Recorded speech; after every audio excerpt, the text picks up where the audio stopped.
I have Brian Wang with me once again. If you missed our earlier show, of course, we'll put a card up on that later.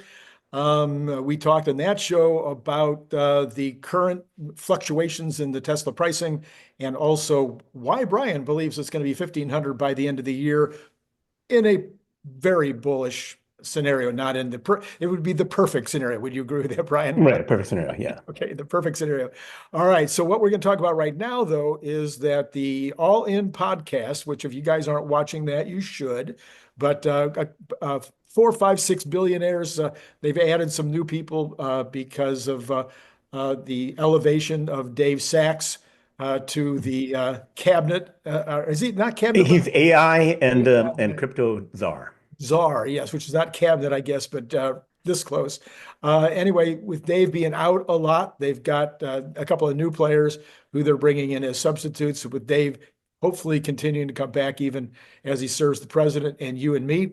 But this particular group, they're billionaires, and most of them, I think maybe all of them, do a lot of first round, second round, third round investing in companies in the Silicon Valley and elsewhere.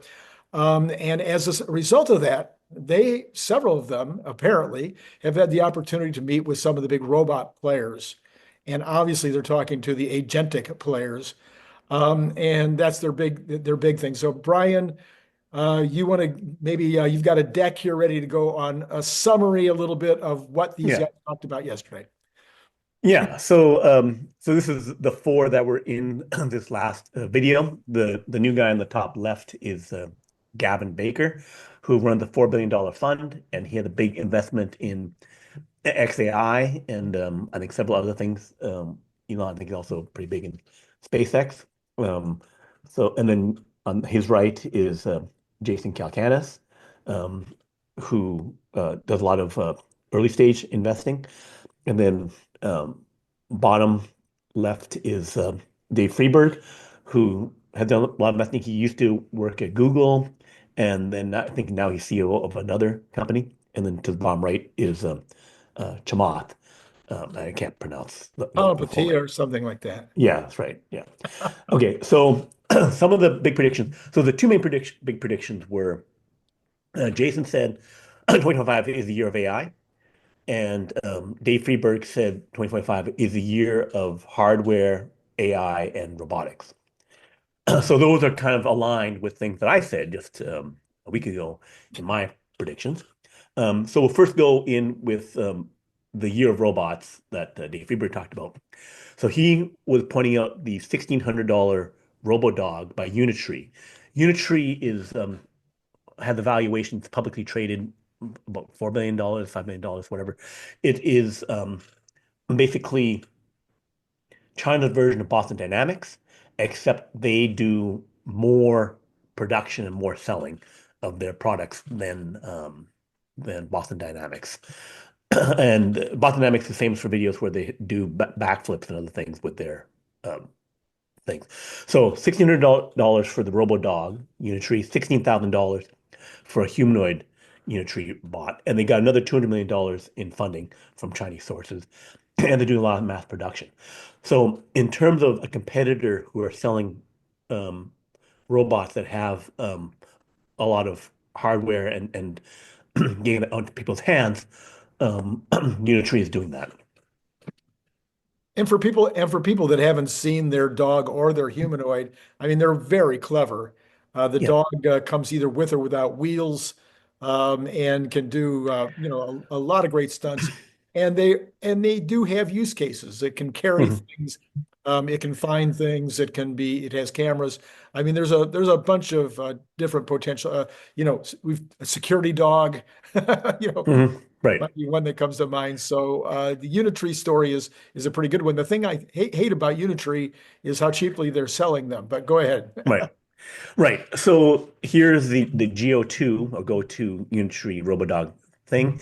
Um, Two of the billionaires, Jason Calcanis and Dave Freeberg, say they're both getting them, having them run around ranches or do other tests for other companies.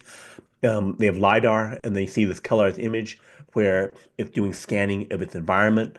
Um, and on the front is a LiDAR laser radar that's scan the environment, which are on hardware versions of robotaxi. But clearly, it's way cheaper, $1,600. You have the bot, so then the lidar there is very expensive, but must be only like a $100 lidar or something like that, and having other sensors. But it's having powerful sensors and making them software available to do stuff. They also said that there's been videos online where they have two machine guns mounted on the back of the dog, so you can have it, it can be used for military purposes as well. And then it had it doing spinning and doing, things like where it had two legs up and spinning, where it was doing much actions. The humanoid bot, doing kung fu kicks and all this kind of stuff, and just 10 times more cost.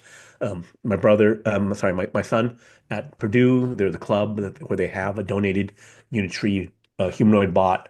So they're putting that together and doing stuff. So they're getting it out there. So the mass production selling of these devices where the hardware is available for everyone to use and have a software stack with that is developing, right? So China is releasing it. They will, does anyone believe that the main China robot company is not going to make 100,000, a million of these things, right? And do that, in tens of thousands this coming year? It's clearly going to happen. So the mass production of different kinds of bots is happening. Yes. Another non all-in related thing was Elon said that Grok 3 is coming soon. Pre-training is now complete with 10 times more compute than Grok 2. So for people who haven't seen it, I've been publishing this kind of chart for all of them last half of last year. And you can see down row 6, XAI Grok 3, training end December 2024. So basically the pre-training part, whether Elon announced it right away and they were 2, 3 days late or whatever, versus, my prediction of December 31st, 2024 is, using 100,000 H100 chips, 50 days of programming, 33,000 per year. Although Grok 2, they was estimated of 6,571 chip years. So Grok 3 might have 66,000 chip years worth of training if he said that the 10x was right? So maybe even better than what we were expecting. So that might have meant like 80, 90 days of training and even more chips. And then I'm expecting that to be released mid-February. Okay. And then we have the other prediction that I had around when, because they're installing another 100,000 H100 equivalents with H200 that's already been done. So then they start the training already of the Grok 4 model. So every quarter, these models are coming out, And I think which Brad, relates to, and I go think, ahead. I think Brad Gerstner, I think it was Brad that said that Grok 3 will have an IQ of 140. Mhm. That's correct. And in the All In podcast, Gavin Baker, the guy with the $4 billion fund who invested in XAI, he was talking about how every quarter there would be huge leaps in capability in 2025, which is what I'm expecting, which is, in that chart, I say specifically how much there would be on it. Um, he was showing this OpenAI, uh, well, yeah, on scores of this AGI test of reasoning and showing how the O3 model had gotten to 90 some percent, which is like way better than practically the best humans on this chart. But a massive run up in capability, which people who aren't following AI closely don't know that's happening. I think it was an interesting thing that he said, every quarter it will improve as much as it did in 2024. Right, right.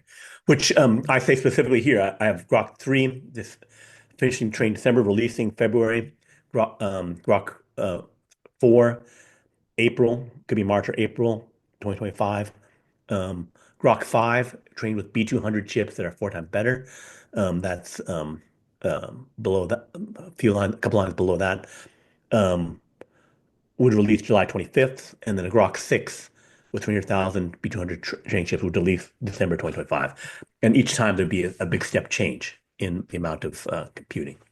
So I predict that, so he confirmed that. There So you he go. didn't, yeah. So that wasn't talked about by him but he didn't say specifically how it would happen each quarter. But so he's investing in AI. I know XAI is what they're doing. So um, his statement just confirms what I know. They also talk about AI scaling. So it's not just this training, pre-training that's scaling, which I'm expecting to go up 40 to 100 times throughout the year, right? Um, he talked about three, the pre-training, the test time scaling, the line three going up, and then reasoning scaling. I have five things here. So there's the pre-training thing that I agree that goes up 40 to 100 times. Test time scaling. So the O3 model from OpenAI got those PhD level answers by using $10,000 worth of compute. Mhm. $10,000 worth of compute, it's about a buck 50 for an H100, which costs $30,000, $40,000 to operate for an hour. Okay. So people are buying that capability for an hour and then paying that. So then renting the thing for the full year, you pay $12,000. So that means they use a 30,000 GPU data center to take 30 minutes, something like that, or an hour to answer a really complex question, right? Right. Which is more than most people would want to pay or use. No one, you'd have to like go to a cloud and then say, hey, give me this question. And then does it matter that it got a little bit better than a PhD answer? Like, what is the question you're asking that has that value?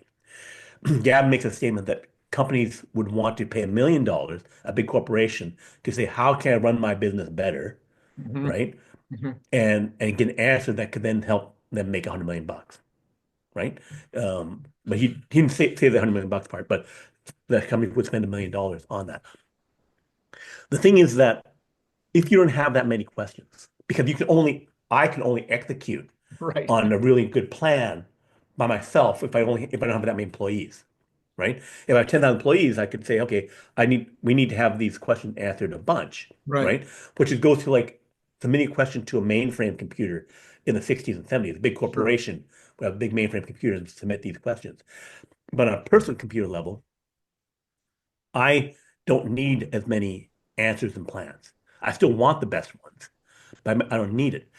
So instead of using 30,000 GPUs for 1 hour, I could use one GPU for 6 weeks, which Hmm. happens to be 1,000 hours. Hmm.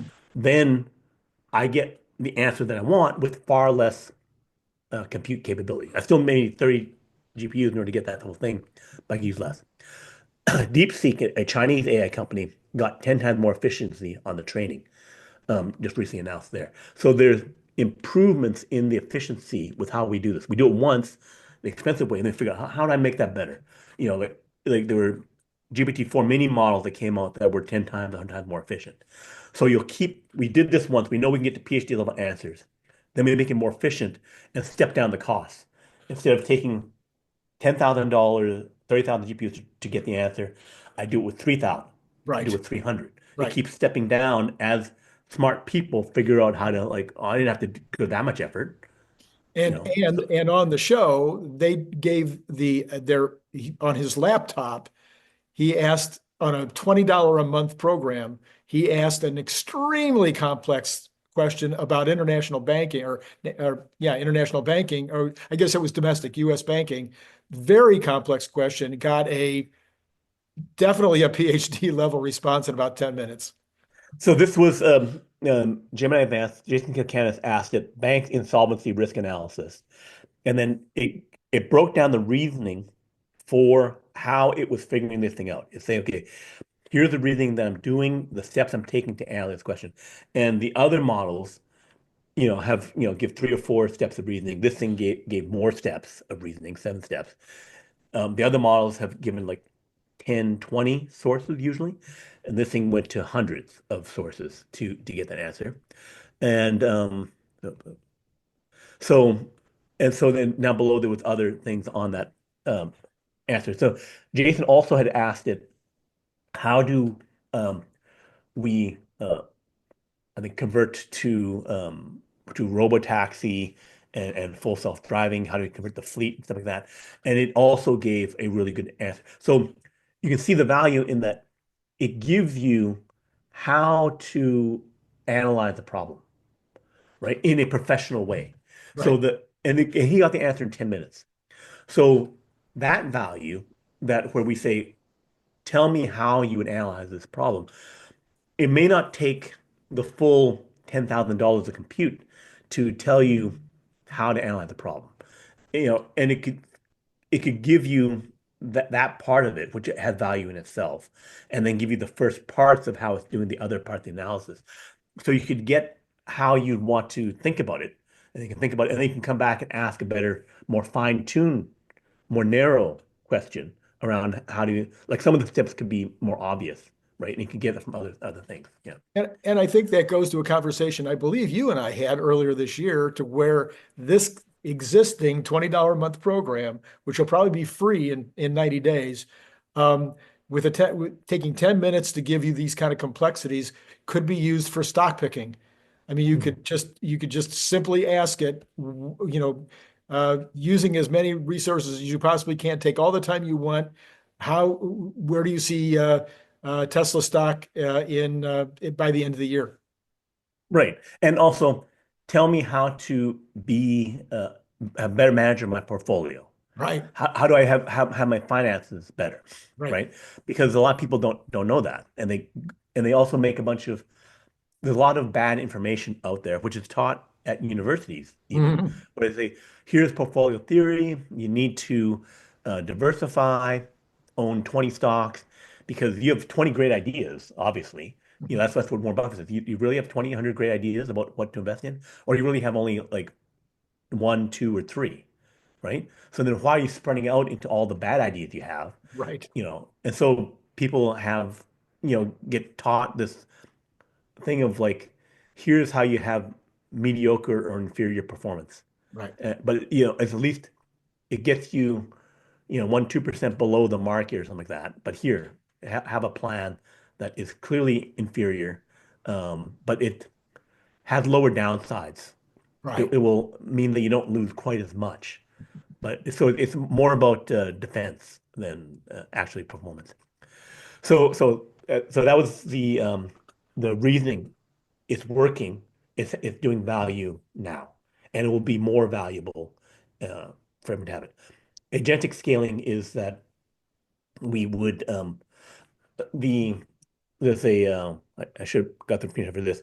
There's this 5-step thing for OpenAI.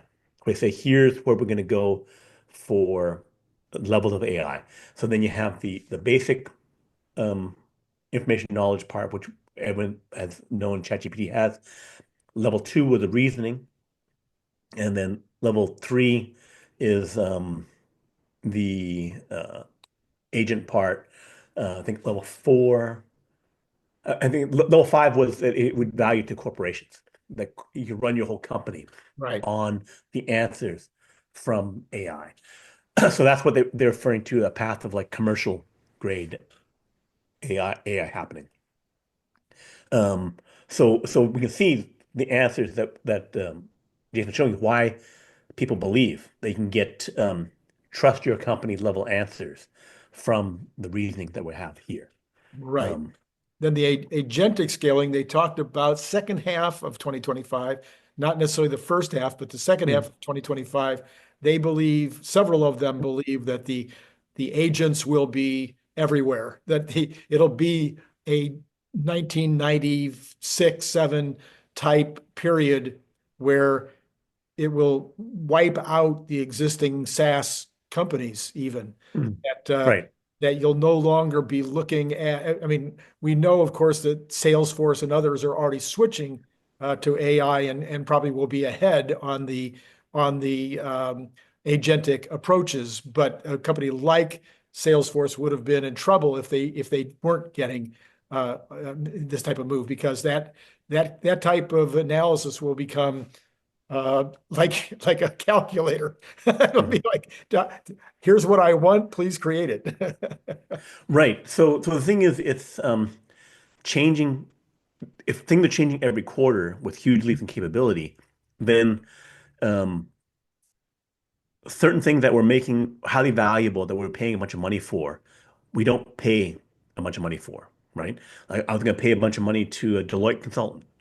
I was going to spend $100,000 on that. Now I don't. right? Because I can spend $20 a month on the Google deep research. So it will also break business models where people won't bother to do certain things anymore. So let's go on to the next one. So then there's a level, the pre-training layer, the reasoning layer, and then application specifically. This is Sequoia showing the how that works. So basically the run your business on the application layer. So but the reasoning layer is basically there with O3.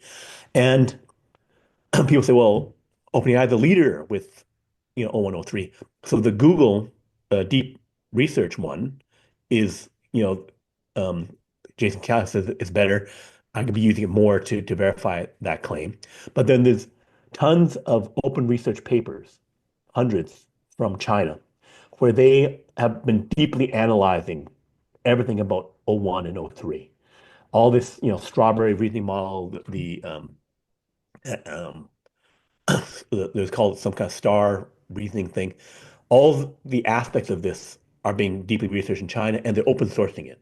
So if you say, okay, somehow the U.S. companies were on top of it, but they are, you know, then everyone's following the reasoning path to get to better reasoning. It's not like OpenAI has this secret sauce and no one else is copying. Everyone is totally on top of what's happening there. So then there's one of those papers, a roadmap to O1. Let me just move this over. A roadmap to reproduce O1 from reinforcement learning perspective. So China's copying OpenAI and Google Reasoning, and they're open sourcing it. So then all the other companies, and here's a list of the roadmap to O1, where basically they break it down to like 3 levels, all these papers, some by um, Europeans or Americans, and some by a lot by Chinese researchers, where they break down everything about how to do the reasoning thing. So people think, oh, OpenAI with O3 better than PhDs, they're the only ones. No, everyone is doing this. Everyone's doing And this. they recommended, and they also said in the conversation that they believe that some of these labs are going to start getting a lot more coy about what they release and what they don't release because it's so quick for these other, as you mentioned, for these students and the other labs to just take what they find out and they've got it the next day. Right, right. So we already discussed that all in podcast thing that Jason Calcanis did. Marco O1 is an open source version of the reasoning model. So you can get your copy of a O1 model, from GitHub, where you can get the programming on it. Mhm. Mhm. Um, and so you have this, again, pre-trained layer, reasoning layer, slower responses to get those things. But they'll speed it up, make it cheaper and faster, like doing it once now so you can do it. So going to some of the other predictions, um, Dave Frieberg talked about deregulation and the start of nuclear buildout. So he expects that to happen in 2025. That's huge. I mean, Yeah, they talked about it as huge. They don't believe there's any other way to get to the kind of energy that we need other than nuclear. I think you and I have talked about this on program after program after program, how important it is to do the nuclear. But we, I think, together would disagree. Basically, I'm your student on this, is that if the United States decided that they wanted to do it with solar and batteries, it would just be a matter of doing a major concentrated, get rid of the regulations, get rid of the tariffs, start building factories. We could do it with solar, but that's maybe less likely even than deregulating nuclear. you just need to have all energy. Um, so common phrase is drill baby drill to get more Yes. oil, right? Right. It's build baby build Build baby for build. energy. All So of the it's basically above. all the above. Build as much as you can, and you need to. But nuclear has to be mass produced. Building the old reactors, where I build Right. one, spend $2 billion, $4 billion for China, $20 billion for the United States to build one gigawatt reactor. Too fat, too slow, too costly. You have to factory mass produce these things in ultra high volume in order for this to do what we need to have. We need to have hundreds of nuclear reactors every year coming out at the large level. And if you're making the small ones, you need to be making millions of them. Right. I talked to you about that training thing, the compute thing, 24 hours to 42 days, 1,000 times, 30 GPUs. That was from before the reasoning model. So the other thing we talked about was stablecoin is already here. That was Chamath who said that stablecoins, which are cryptocurrencies where one coin equals like one US dollar. So that Tether, USDC, it already has more transactions than Visa. It was, I think, 2x Visa, so $8 trillion in transactions, like Right. one over a billion, 1 to 2 billion transactions, $8 trillion, which is more than the $4 trillion volume of Visa. Um, Chamath expects stablecoin to go by 4 to 5x in 2025, and stablecoin fees will be far, far less than credit card fees. So all the concerns of, oh, what do we do with these credit card fees ripping people off? It's just going to be replaced by stablecoin payment systems. Just 3% less on fees overall, and interest rates and other things would be $1 trillion to the US economy. Yeah. Yeah. Crazy, crazy stuff. So this is already happening in terms of like the Right. stablecoin growth, um, going up to trillions of dollars. It's happening in trading. So it's already a big thing. So you're just saying it's going from 8 trillion to $40 trillion worth of transactions. And it will have a value and it will be eliminating something that's inefficient and costly. Chamath was saying how he has um, payments where he's running millions of dollars, tens of millions of dollars, $100 million through his various businesses. Someone, a technical person who's working with stablecoin, replaced the plumbing to do payments, and he's saving hundreds of thousands of dollars. Right. So it's going to be more efficient and to pay less fees for your banking. It's not just cheaper, but faster.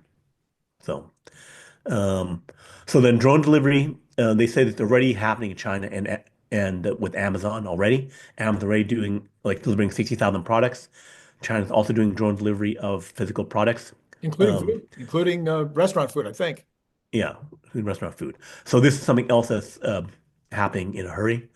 Um, I was talking about the Elon Musk and GPUs. I think that's basically it for the slides. I was going to go to my other stuff. Yeah. Yeah. So if you want to see the entire show, it's out yesterday, the All In podcast. You can look it up. And it was fascinating. The whole 2 hours was, worth a watch, but we hopefully gave it to you in a little shorter piece here.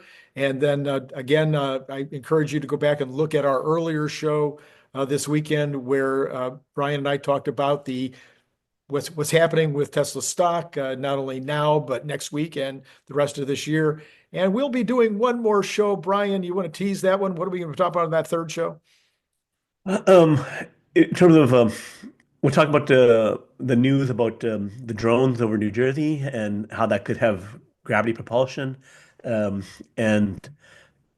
all kinds of crazy super technologies that are happening. So we're going to be getting into the kind of what do you want to call it? The conspiracies Conspiracy around. and UFOs and stuff. Right. So I also mentioned at the end of the All In podcast where, there's conspiracies around the whole super drones. And so we'll discuss um, what that means in terms of the various scenarios around that. Okay, and for my channel, that'll be on Sunday morning. For Brian's channel, it'll be probably before it's on my channel, but check it out either place. Be sure to be looking up Brian all the time on his blog, the number one in the universe. It's the number one science blog in the universe, and it is called nextbigfuture.com. So with that one, you see, you're not even talking about something that's in the new world.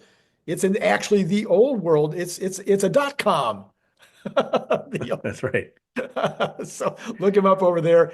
Brian, as always, thank you so much for helping everybody to understand this fast evolving world in a way that I think we uniquely do here on this effort. And to all of you out there, it's been great talking to you.